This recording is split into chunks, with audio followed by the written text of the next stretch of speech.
All right, let's get started. So today we're basically going to talk a little bit about what is urban even doing. Yeah, but also we want to have a little bit of fun, like we just had with the last presentation, right? So I'm not that talented, or we are as a basically myself. I'm not so talented in storytelling, and so pretty much my entire career I just went into kind of creating static things, backgrounds, and so on, and let other people do the animations and the stories. So this is kind of my world. Nevertheless, we have some talented people in the company at Urban that can also produce really cool little things like this one.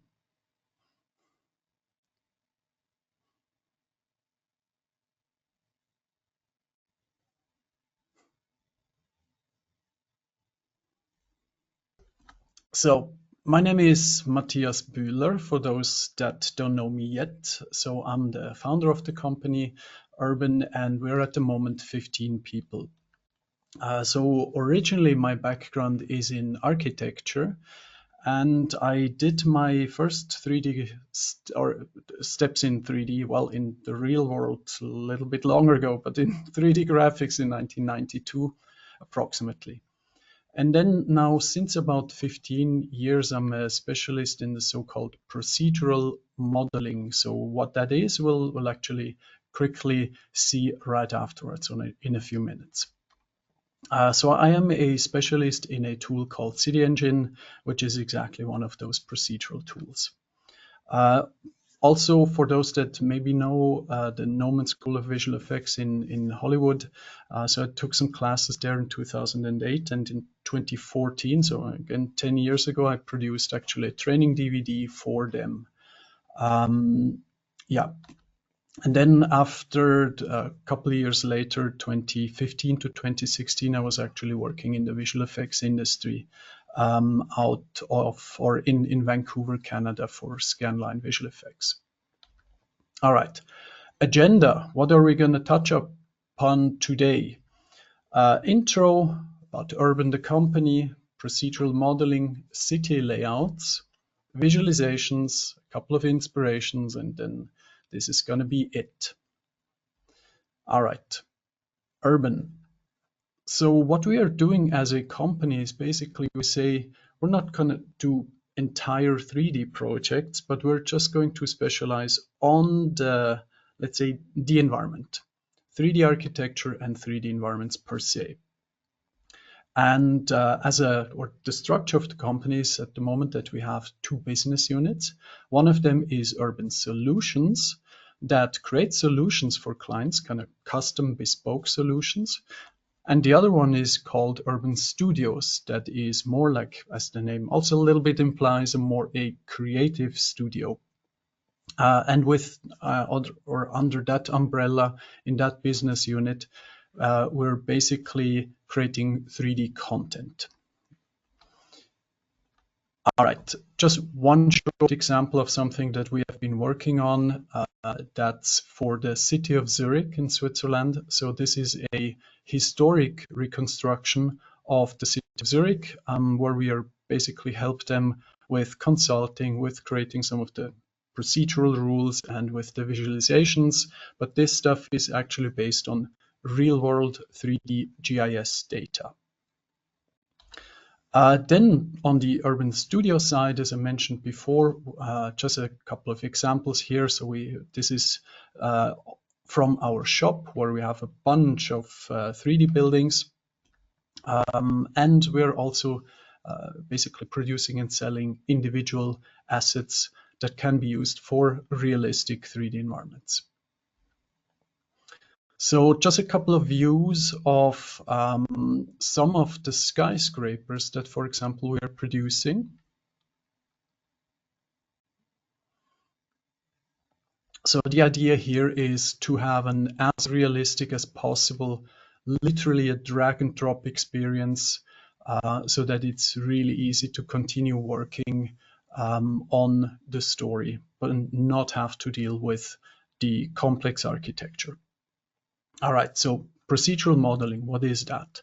You may have heard the term, but let's briefly address what it is. So procedural modeling is basically a recipe-based automation that helps you to create lots and lots of variation of something that is kind of obeying the same rules all the time. So in this case, we have procedurally generated stones or rocks. In this example, that showcases a plugin for the Houdini engine. So it's basically in Unity, this procedural system that can create, for example, fences with door positions. And you see that everything is about automation with procedural modeling. Now, one of those tools that I just happen to have become a specialist like literally 15 years ago, where this journey started, is City Engine. And just last week, last Thursday, I have had organized, meanwhile, the 9th City Engine user meeting so far. You can also find the website for this event. So it's a smaller-ish online event, kind of similar to the ICE conference. You can find it on this website, and also the presentations we recorded just last week, they're already on YouTube, so you can go and check those out. All right, so just very briefly how City Engine works procedurally. So it's actually described really simply. So you can create street layouts using some tools, some dynamic, it's called dynamic city layouts, with which you can create the base layouts of the streets and the block subdivision. And then on top of those geometries, on top of those shapes, the actual procedural rules are kind of executed, and they are generating the 3D models. Now, in this case here, what we're seeing is that all of the buildings are actually from our library of static buildings. So we are able to actually create kind of unique geometries, for example, for the streets, but we're also able to use library objects just to make things a little bit easier, because creating high quality architecture fully procedurally is something that is incredibly complicated. And so we just decided to go in this direction, but go step by step. So creating all of the buildings as library objects and then insert them is just the first step in a longer journey. Cool. So how does City Engine work? So as I mentioned before, the base is a so-called shape. That's a standard polygon, and usually this describes a building footprint, for example, or a parcel. Then you are writing the so-called rule. In City Engine, this is using the proprietary scripting language called CGA, so it's programming, in which you're describing the kind of the cooking recipe of how this shape is actually kind of transformed through multiple modeling steps into the actual 3D model. So you go the shape plus the rule generates the model, and if you do this many hundreds or even thousands of times, what you get is a full 3D city. That's the methodology. Now, just to give you another just brief example of how these procedural rules can look on a concrete example is on one of the projects that we were involved or now for multiple years for the city of Zurich. So what we see here is this huge square right next to the lake of Zurich, where there's the opera house basically to the right, and so this is the huge opera house square. And underneath this, there's a huge parking garage that was built. And during the excavation a couple of years ago, what they actually found during the construction was they found remains of ancient settlements. And so basically the whole construction site was stopped for an entire year, and archaeologists were sent in to actually chart everything and dig everything out. And what they found is, for example, this door here, that is an original door of the lakeside settlement that is 5,000 years old. So obviously a huge finding, a huge find, and so that was, everything was meticulously extracted. And then everything was basically charted within a GIS system. So this is all true geographic information. And based on the locations that some of the remaining remainders, like the pieces of fragments and trash and axes and all of that stuff were found, they were actually able to trace back where these buildings were actually must have been located. So this is then again translated into GIS data. And then to actually visualize this stuff, for example, in virtual reality or in the web, we Urban were actually kind of tasked to create these procedural reconstructions that were developed together with the archaeologist. Here we see one of those procedural rules. So you see the roof angle, the width of the door, kind of how much overhang you have of the roofs, and so on. You get the point. What we also did is, at the same time, in these procedural rules, we added multiple so-called LODs, or levels of detail, so that the same geometries can be reused for different types of representations. With very kind of low fidelity, super quick on the web, on mobile, but also some of them that actually need a game engine, for example, with a strong graphics card. More on the right. All right. Now, kind of coming back to what our specialty is as a companies. So we are creating large scale environments that are fictional. And so for that, we are developing, based on all of the experience of all of the staff and myself, we're creating this really efficient workflow that can create large environments. So typically, the philosophy is very inspired by how cities are planned in the real world, because I know about this stuff because originally I'm an architect, right? Now, how you typically and intuitively start this is by first, like I mentioned in City Engine, you start first with the city layout. So we can either, let's say, import some of the lines drawn in CAD, or we can draw them directly in City Engine, or we can grow them in City Engine, and then basically evaluate, for example, which ones are the most important streets, and basically kind of simulate a little bit the importance of the different streets. Now, there's something that is very, there's this, let's say, technology or tool called space syntax.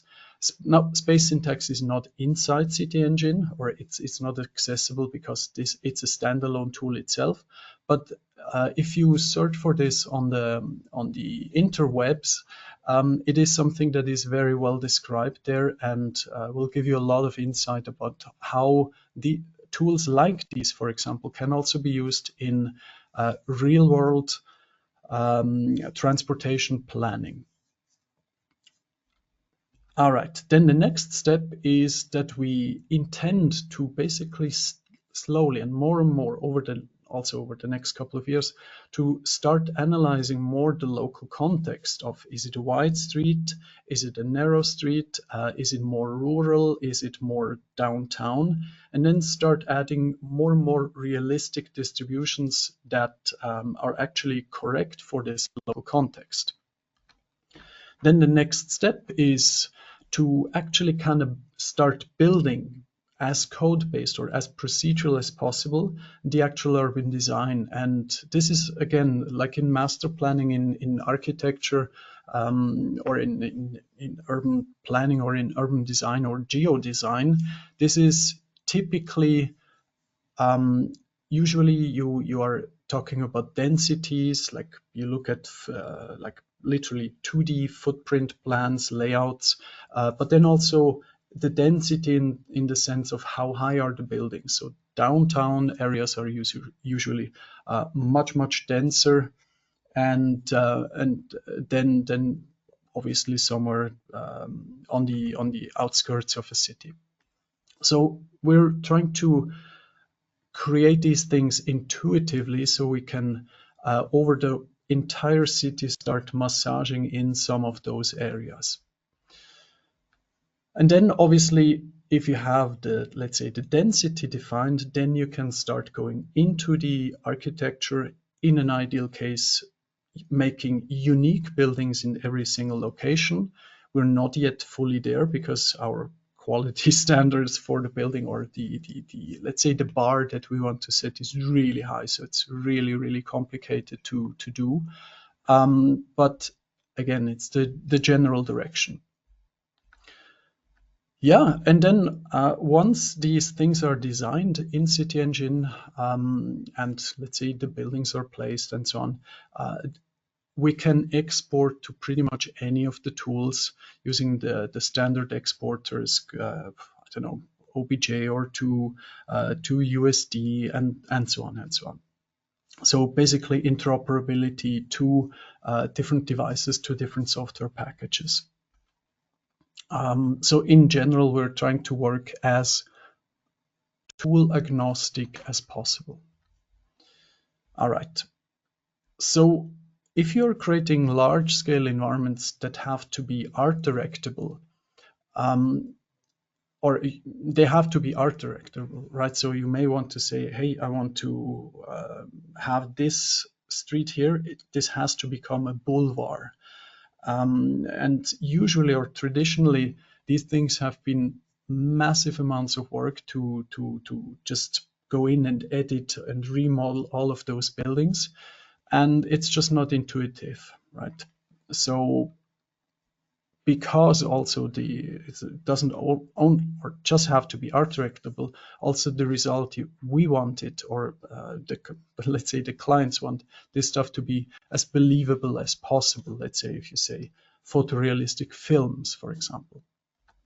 And then this goes in direct relation with the art directability. You don't want to wait for like 5 weeks for a next iteration of a city. You want to be able to produce these environments quite fast. Sweet. So the workflow at the moment for the larger layouts, so the base we create in City Engine, that's the tool on the left. Then we're exporting into kind of very generic 3D definition, and then we are visualizing that data. At the moment, primarily we are using Unreal, but so in-house because it's quite flexible. But that doesn't mean that we only have to go there, right? I just mentioned a minute ago that we want to stay as tool agnostic as possible. So we have, for the buildings, for example, we have importers also for Blender, and we're working on other importers for, let's say, Maya with Arnold or Houdini with V-Ray, and so on and so on. And we did have a visualization workflow also for the larger, like the whole cities, for Houdini with Redshift, for example. But it's one of those things where you have to go step by step. You cannot do everything at the same time because there's so many technical little hurdles, and yeah, it just takes time. Now, there are two things that are the main, let's say, pieces that we export. So on the one hand side, there are the unique geometries, like for example, very specific arched or curved street segments. They are unique. They only exist once in the city. But anything else that can be so-called instanced, like for example, you have many duplicates or instances of a tree or of a car or of a traffic light or of whatever it is, like all the other little pieces. We want to be as memory efficient as possible. So all of those other geometries are basically instances. And we can very clearly separate those two. Now, what goes into the design now in City Engine for these environments? So we have seen we can basically create larger environments as network with the streets and then the block subdivision.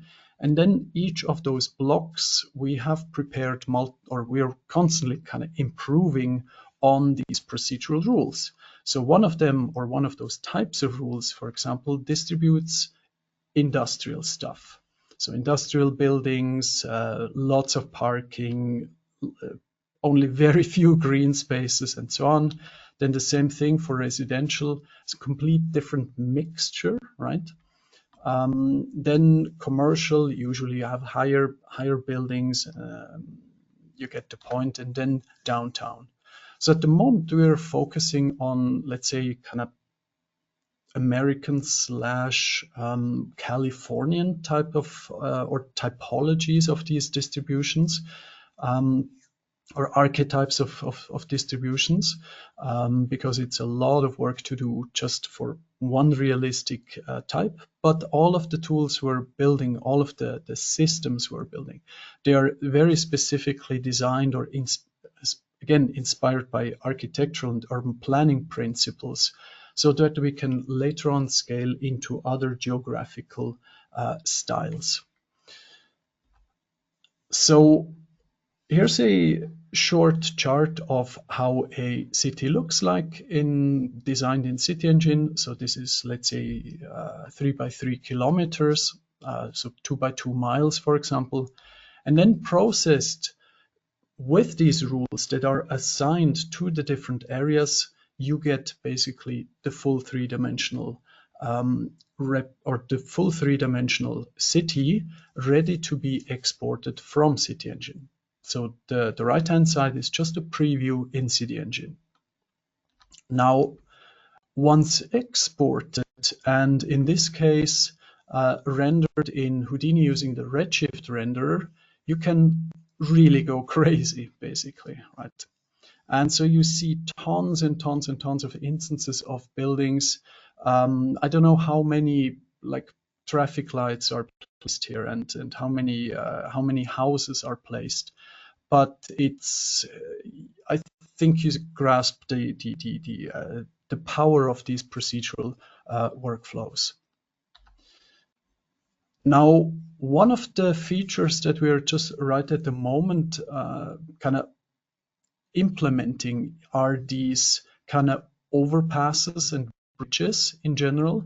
So this is kind of like a new feature that we have added to this suite of tools that we are developing in-house for these large environment creation procedural rules. So here's just a test screenshot, basically, test rendering that we made just to make sure if these signs, for example, which are, by the way, also procedurally named, so we can define in which distance they're appearing. And for example, it's not yet implemented, but we could say we are actually analyzing using, for example, kind of GIS tools, how far would it be to drive to city part X, and then actually trace the network back and write this literally on this sign here. So this is all planned and technically or potentially possible. It's just we didn't implement it yet, right? But the sky's the limit. Then here's another screenshot or another quick rendering that we did just a few weeks ago. So this is work in progress. Right? Now, so just to give you a feeling of how long it takes to create an environment like this is maybe, I don't know, 20 minutes. All right. Now, I just showed some of the environments that are still relatively, I would say, small, but the idea is to later on grow larger. So one of the ideas is, this is just a preview, just a test of some sort of automation that we tested, that creates 25 by 25 kilometers of urban city fabric. So that's 15 by 15 miles. We didn't process it yet, but that's kind of the general tendency or direction in which we want to go, and we can go. And then the same thing, like 50 by 50 kilometers. So that would be 30 by 30 miles. Now, it's just a question of processing these things. But so technically, it's possible, right? If you can solve something for a smaller area, you can just scale it using some programming. Again, future things, but it's just really inspiring for me to look at these things again.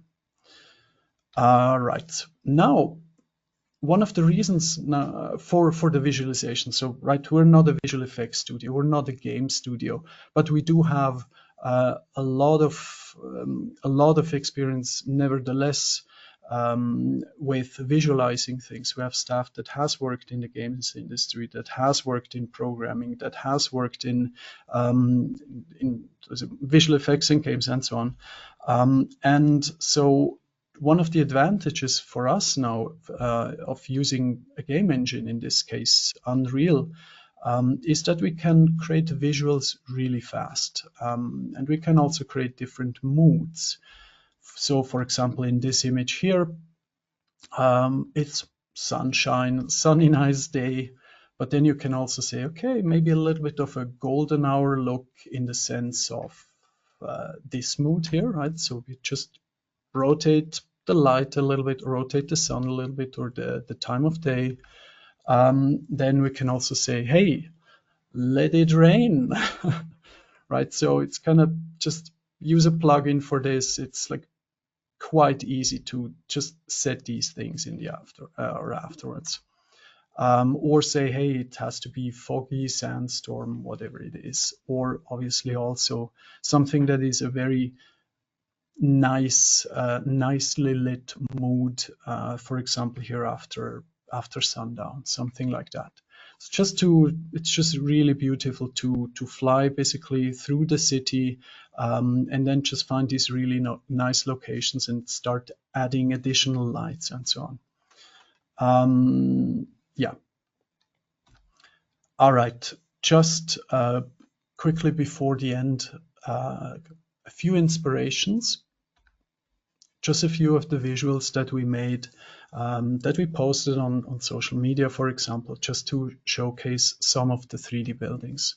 So this one here, kind of you could say an architectural visualization almost, but so the buildings that you see here, they are literally drag and drop in Unreal, or in any of the other platforms that we are more and more assimilating.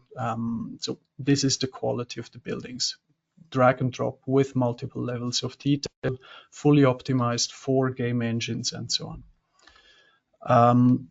Another example of that we just recently made this image for a new company flyer. So it really shows there's a massive amount of content that we have, and then we can just say, okay, where do we fly, and where do we take like a photograph, basically. Another image that I actually made a little bit more dramatic, but hey, why not, right? Could be Blade Runner or something. All right. And then there is now just one small teaser video which I wanted to play.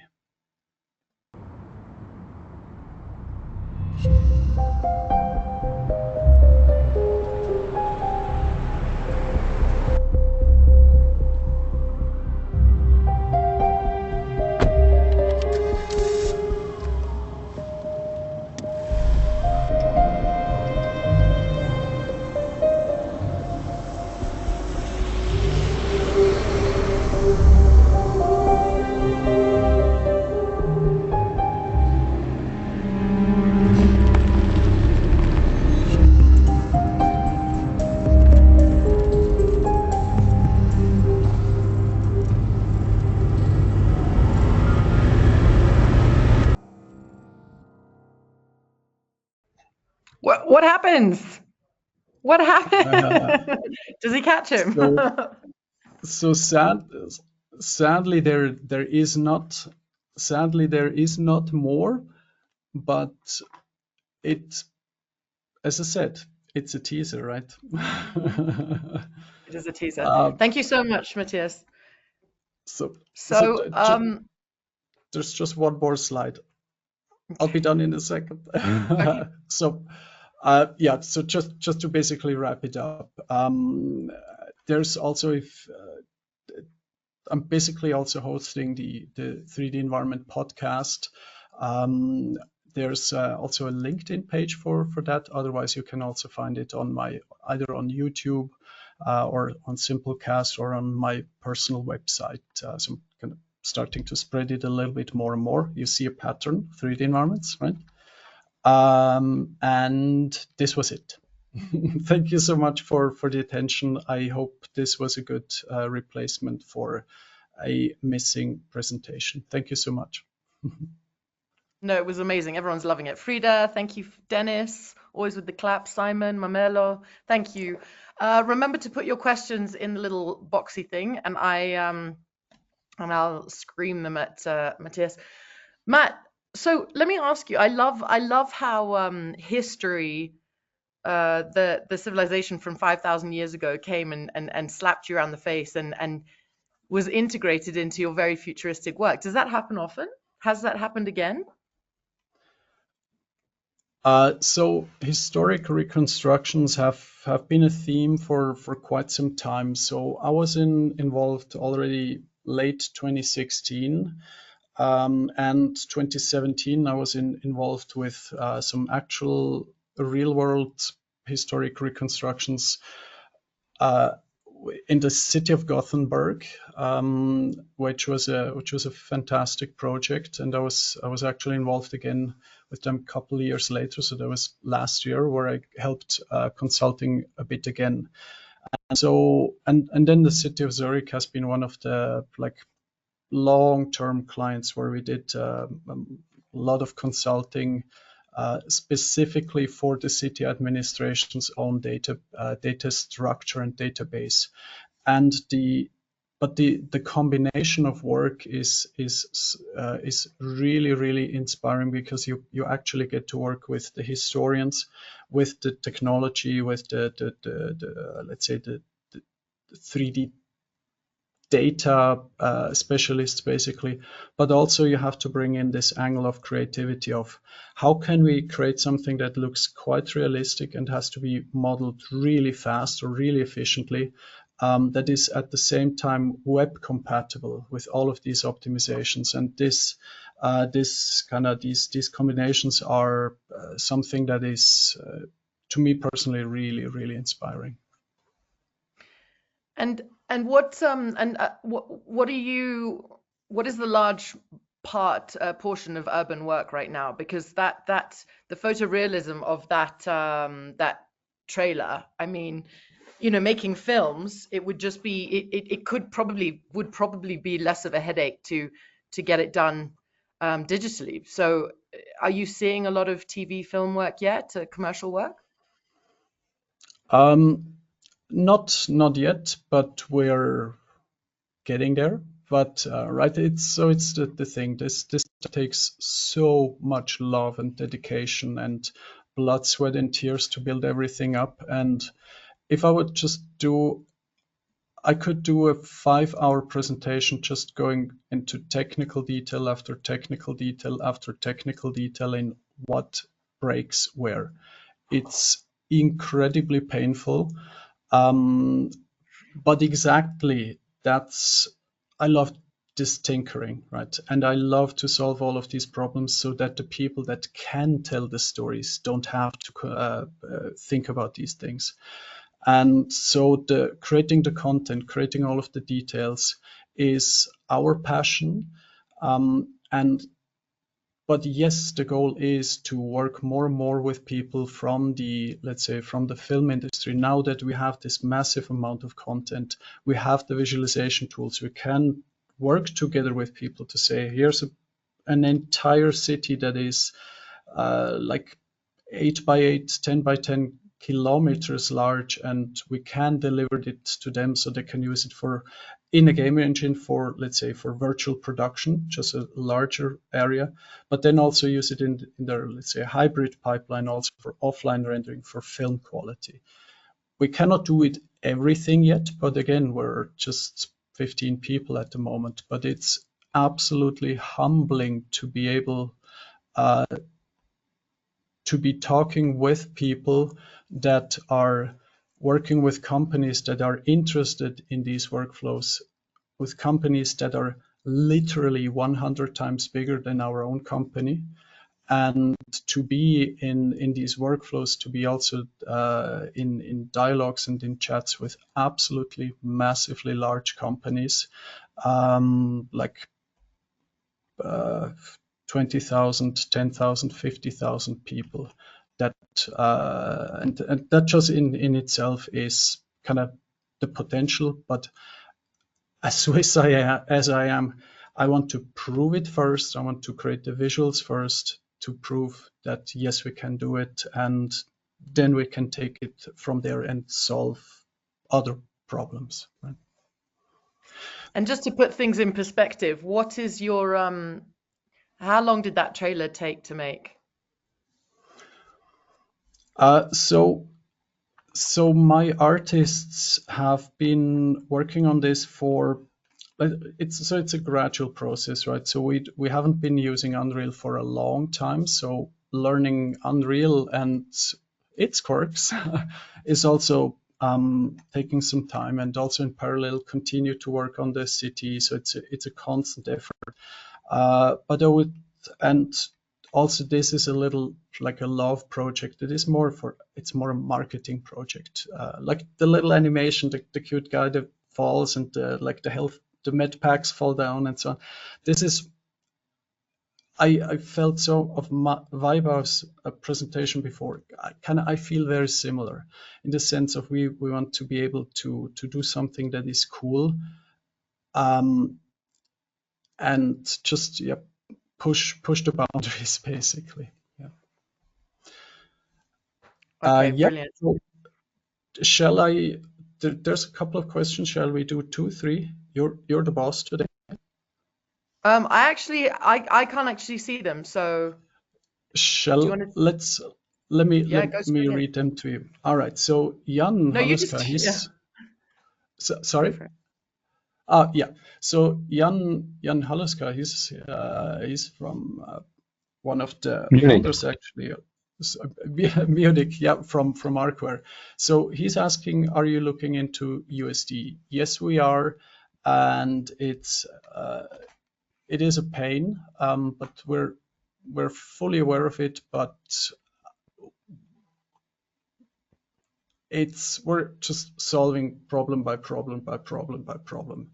It's with the complexity of the materials that we have to bring them into like 8 different 3D tools, and each of those 8 3D tools have like 10 different renders. It's just a massive challenge. Yeah, but we're looking into this. Shall we continue with the next question? Yeah, go for it. All right. So Mike asks, how do you deal with building interiors as the camera passes them? Sneaky question, because we saw into one of the buildings, right? Yeah. So this is exactly one of those complexities where we are using so-called parallax occlusion, which is just a mathematical like material effect that took us quite some time to develop so that it's cross-platform, so that it can work in game engines and offline kind of high quality rendering at the same time. Across levels of detail. So that's basically the effect. Other presentations I have online where for those that are interested in that, we can dive into those technicalities. Ja, different level of yeah. Somebody, yeah. All right. So then there's, wow, thank you so much, Matthias. So impressive. Thank you so much. Then city skylines on steroids. Yeah, maybe one day. And then there's another question. Is the engine able to integrate topography? Some of the bigger screenshots seem to have some gentle slopes, but wondering if it can hills, etc. Yes, they can. So somebody has the microphone on. All right, muted. Okay, so yeah, let me go back. Sorry, let me go back to the questions. Is the engine, so City Engine? Yes, it is able to integrate also topography. There's obviously also more documentation of that online for those that are interested. And obviously also here, if you have more questions regarding these things, just reach out to me afterwards. That was it based on the questions which I got. Okay. I think, Matt, we can carry on in Discord, but I think you've earned yourself a 5-minute break and you can now switch back to being a tech legend and not a speaker. So All right. let's Thank get you up so much.